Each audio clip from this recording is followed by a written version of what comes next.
यादव जी के बेटावा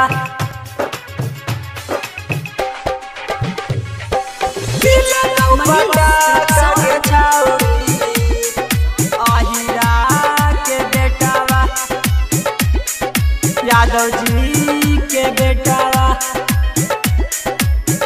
Chanchala recording studio सिलाओ। घास काटे जाएंगे छौड़ी रोड के किनारावा गे छौड़ी रोड के किनारावा घास काटे जाएंगे छौड़ी यादव जी के खेतावा गे छौड़ी यादव जी के खेतावा कस के दैला कौगे छौड़ी कस के दैला कौगे छौड़ी अहिरा के बेटावा गे छौड़ी अहिरा के बेटावा घास काटे जाई गे छौड़ी यादव जी के खेतावा गे छौड़ी यादव जी के खेतावा घास काटे जाई गे छौड़ी यादव जी के खेतावा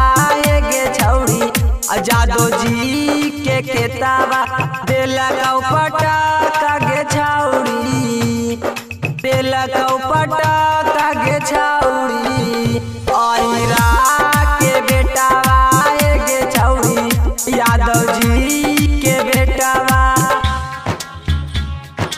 यादव जी के बेटावा अहिरा के बेटावा मनीष रक्सौल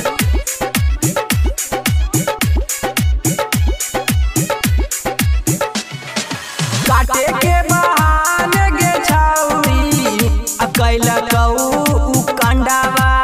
गे छौड़ी अब कैला कऊ कंडावा काटे के बहाने गे छौड़ी कैला कऊ कंडावा गे छौड़ी अब कैला कऊ कंडावा मजा अब मारिए ताले लकऊ मजा अब मारिए ताले लकऊ अहिरा के बेटावा गे छौड़ी अब यादव जी के बेटावा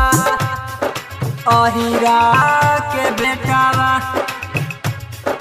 अहिरा के बेटावा डीजे मनीष रक्सौल देला कौ पटा गे छौड़ी यादव जी के बेटावा चंचला रिकॉर्डिंग स्टूडियो सिलाओ।